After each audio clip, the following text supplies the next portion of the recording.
Welcome everyone to Weekly News and IDW with Major Tidbits, and the topic for this video is Duterte, hindi raw Bratinela, hinati pa ang budget. Umalma si Vice President Sara Duterte sa mga bansag at maratang sa kanya na siya'y masyadong entitled at isang brat na nagme-meltdown na nagkakaroon ng temper tantrum kapag hindi nakukuha ang gusto. Particularly, one example, being her meltdown at hindi makasagot ng tinanong siya kung ano ang laman ng libro that supposedly siya ang nagsulat. Kung tinanong ni Senator Risa Ontiveros, ano pong laman ng libro, ilang kopya ang pamimigay, ganun.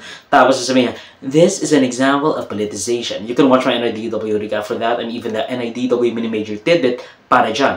Pero, I've already covered the entire saga of Vice President Sara Duterte and the Dutertes in general's crusade against the Marcoses matapos ang isang successful na kampanya laban sa mga kakamping at establishment candidates.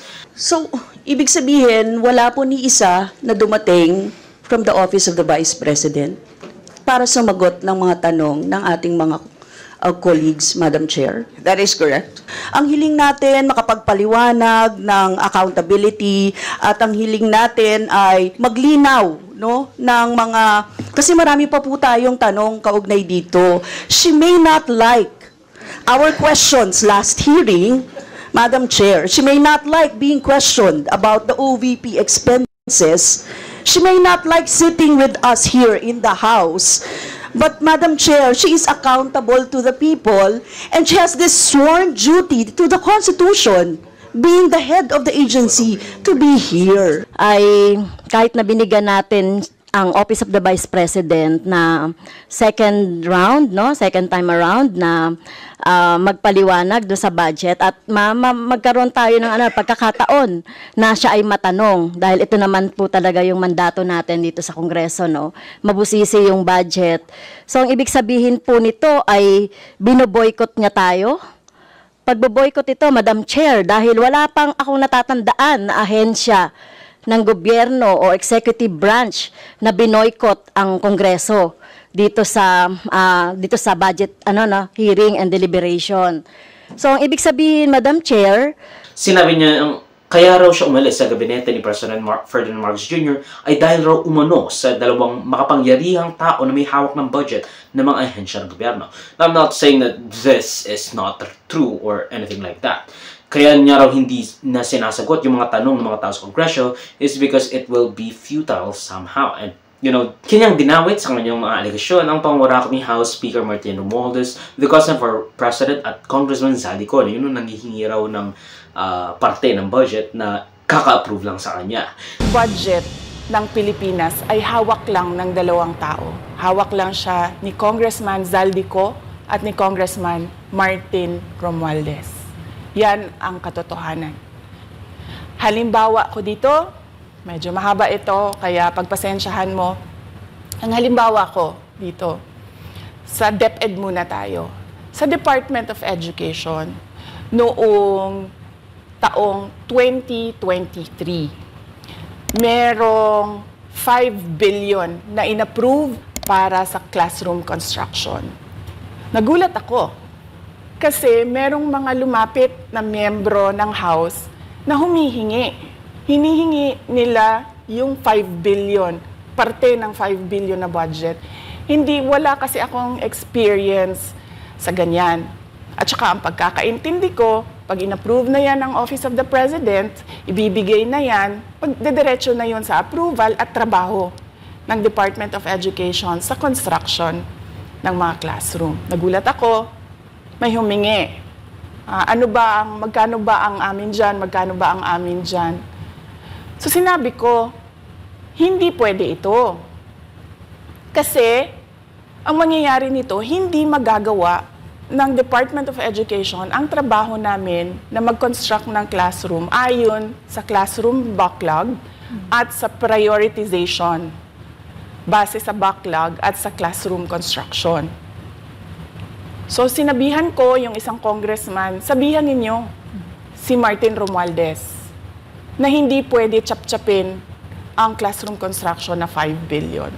Kaya kung makikita ninyo sa budget proposal na approved ng Office of the President, 5 billion yon.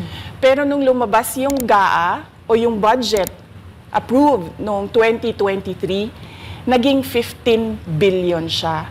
Dahil hindi nga ako pumayag na kunin yung 5 billion, dinagdagan nila ng 10 billion yung classroom construction ng Department of Education. Yung 10 billion na yon hindi kontrolado ng Department of Education. Controlled yon ni Congressman Zaldico at Congressman Martin Romualdez. Isa sa mga kinainasan ng mga mababatas kay Vice President Sara Duterte ay ang kanyang tila entitled na attitude patungkol sa, first and foremost, kaban ng bayan. And if you remember from the previous NIDW recap, ang hindi pagtapos ng mga target na gobyerno mismo or even her administration or her agency has set for themselves, including the 3% completion rate ng mga nagpapatayo or pagpapatayo ng mga silid-aralan, pagpapatayo ng mga last mile schools. I think 3 out of 88 lang ang nagawa nila. At renovation or rehabilitation ng mga classrooms with this na giant of a budget, yung 700 billion pesos bilang kalihim ng Department of Education para sa taong 2023, and that's only for 2023. It is of course admitted na hindi lahat or never in the history of the Department of Education has they completed their goal or completion. The target would be kind of excelled at or even just 100% at. Pero it hovers at around 70%, pero ito 3% lang ang completion rate. Ang 3% ng kanilang target lang ang nagawa nila for the entirety of the fiscal year 2023 with 700 billion pesos. Now, I've already kind of talked about that in the previous video, so I don't really want to go into much detail. Not to mention a mess na nangyari with the confidential fund na nahalungkat ng ating mga mababatas, including the proposed 650 million CIF para sa OVP at DepEd. Paghalungkat ng 125 million transfer or whatever they want to call it mula sa contingency fund, with some arguing na it is a gross injustice because hindi augmentation dahil walang may augment, dahil walang CIF ang mga nakaraang taong vice-presidente. Ang pagtanggal ng ilang dosenang police for her protection kahit na ilang multitudes pa rin ang dami noon kung ikukumpara kay VP Lenny na mas marami pa sa proteksyon ng presidente. At ang paghukay sa bilyong-bilyong CIF na kanyang ginamit sa Davao sa kanyang 6 na taong pamumuno sa lugar. Hindi na siya sumasagot sa mga tanong ng House of Representatives at may instance pa nga na sa isang hearing, hindi siya umaten at pinaubayan niya na lang ang kanyang budget sa parliamentary courtesy while not holding her end of the bargain of even attending. I mean, even Lenny did not do that. Representative Marcoleta moved to terminate the OVP budget hearing by the tradition of quickly ending the budget deliberation ng Office of the President at Office of the Vice President. So, the Honorable Marcoleta, please repeat your inquiry. Yes, in connection to the earlier parliamentary inquiry, Madam Chair, I have already related the value of tradition. So if we are now all amenable that we have kept that tradition, no longer questions are being asked, then I will respectfully move, Madam Chair, to terminate the budget of the OBP for 2025. I object, Madam Thank Chair. you. I object. Madam Chair, I There's a object. motion to terminate the budget briefing of the OVP, but there is an objection, so we divide the House. The chair has decided to divide the House. So those Madam Chair, in favor as of the motion, as a rule, we usually deliberate Those- before we vote. those in favor We deliberate. of the motion, please raise your hand. Those in favor of the motion to terminate the budget briefing of the OVP, please raise your hand.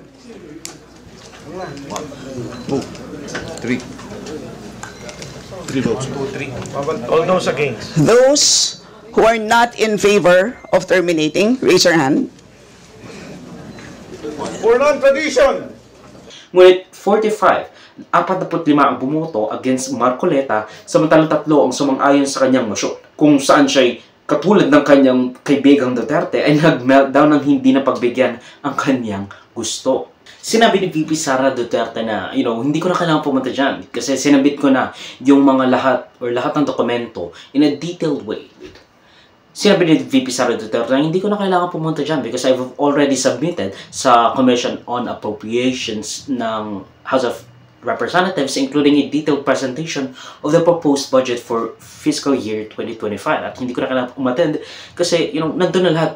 Thing speaks for itself, katulad na sinabi ni Hans Niemann. Pero it backfired kind of instantly. Hinati ng House Commission on Appropriations ang budget ng Office of Vice President matapos ang sagutan ng Vice Presidente at ilang mambabatas. In line with Senator Risa Ontiveros that has said regarding her proposal na i-allocate na lamang ang kanyang mga budget sa mga concerned na ahensya ng gobyerno in that fateful deliberation, this would not have happened. Kung sinabi niya lang kung tungkol sa antong librong ito, she should not have minded na, again, propose ni Senator Risa Ontiveros na i-allocate itong around 700 million pesos na kind of 700 million to 1 billion peso na proyekto or programa ng Vice Presidente that overlaps with other agencies kind of mandate at of course mandate lang. So, I wouldn't really care, and it would be nice to have more agencies or offices of the government that can help the Filipino people from the local level. Pero, dapat sinagot mo na lang yung tanong kasi we would not have been in this place. We would not have had you kind of had your budget stricken down, and even if you did have the budget, mataas pa rin ang budget mo kung ikukumpara mo sa budget ni, say, VP Leni Robredo. And even she had admitted na, it was plenty enough. It was plenty enough to go around. And marami siyang natulungan, especially in the pandemic. The people, even in the Duterte-led Senate and House of Representatives, na, dagdagan ng kanyang budget. They promised them to. They promised her na, bibigyan ka namin ng mas mataas na budget because we have seen how you work and we have seen na marami ka natulungan, especially noong pandemic. And that's in the midst of having a parliament or having a Congress at executive department na kind of overtly against VP Leni Robredo. Yet they saw the fact na maraming natulungan si VP Leni Robredo with that small of a budget na, itataas namin yung budget mo. Pero ikaw, ang taas na ng budget na kinuha mo. Hinating na nga. Pero mas malaki pa rin yung budget na nakuha mo kung ikukumpara kay VP Leni Robredo. Na I'm not trying to be a campaign or anything like that, and I will make another video for the next week patungkol sa meeting ni Sara Duterte at VP Leni Robredo, but that's besides the point. Napansin din ng Makabayan Block ang tila'y double standard kay VP Sara Duterte at sa budget ni President Bongbong Marcos dahil hindi tinigil ang budget deliberation ng OVP katulad ng sinabi ko kanina kay Marcoleta. And the fact na si OP or yung Office of the President, kahit wala si Bongbong Marcos doon, they terminated the budget deliberation nang walang hirap. Yeah, I don't wanna say na walang boto against, pero walang hirap. Samantalang, the Office of the President had 30 minutes ng budget deliberation ng Office of the President, so walang question for parliamentary courtesy. Kung bang sinasabi nila, bakit si VP Duterte hindi nyo pinayagan na ma-terminate ang kanyang budget deliberation hearing ng House on Appropriations, House Committee on Appropriations. Tapos si Office of the President, papayagan nyo lang na tumigil ang budget deliberation. Nasaan yung, or bakit double standard? Diba? That's what Raul Manuel had kind of pinuna sa double standard or similarly double standard na ginagawa ng House Committee on Appropriations sa dalawang opisina ng ekotibo. Sinasabi, parang hipokrito na ang parliament courtesy na ine-extend lang sa Office of the Vice President samantalang nakakalusot si President Marcos Jr. sa budget deliberation. Kung ba sinasabi nila, or they're clashing onto the parliamentary courtesy na kung saan nagre-rely si VP Sara Duterte. Pero sila naman, hindi naman pumunta dito si Bongbong Marcos. Bakit nila bibigyan ng parliamentary courtesy kung hindi nila binigyan ng parliamentary courtesy si OVP? So that's the kind of double standard that was being kind of portrayed or spoken out of kay Raul Manuel. I object dahil sabi po ng Presidente, all government agencies undergo the same process tuwing budget deliberations bilang sagot sa Office of the Vice President, Mr. Chair. So kung ganun, Mr. Chair, na ito-terminate natin ngayon yung deliberations, we are affirming ang pagiging brat ng Vice President. And in fact, Mr. Chair, pinapalabas natin na nagsisinungaling yung mismong Presidente by evading the process of Congress na mag-undergo ng scrutiny, Mr. Chair. Madam Chair, kahapon kasi hindi na kami pinagtanong sa Office of the President. Tapos ngayon naman, wala naman yung Office of the Vice President para tanungin namin, Madam Chair. So Madam Chair, hindi ko maintindihan kung bakit yung two highest position in the land natin ganito sa ating budget hearing sa Kongreso, no? Madam Chair, isang insulto sa mamamayang Pilipino at sa mga kinatawan dito sa loob ng Kongreso na hinalal ng mamamayan, ano? Vice President Sara Duterte even refused to take an oath of truthfulness because she said na it's not in the law nor the Constitution that she has to take an oath in front of the committee, leading to a static yet telling na picture of her sitting while her colleagues in the Office of the Vice President to take an oath in front of Congress.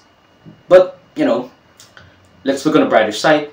Umattend siya. Ang video clip na ito ay galing sa aking series na News Item Worthy Recap. Check the entire video for the complete weekly news recap and subscribe to the channel to be kept up to date sa mga local at global news na I'll make sure would be interesting to you particularly. Di ko alam yung name mo pero you should subscribe. You... Muhammad Smith? I don't fucking know. John Smith? Salamat sa manunod mga kabayan. For me, like, subscribe, follow my links in socials and over. Choose that would be linked down below. Sa susunod muli, of course, paalam.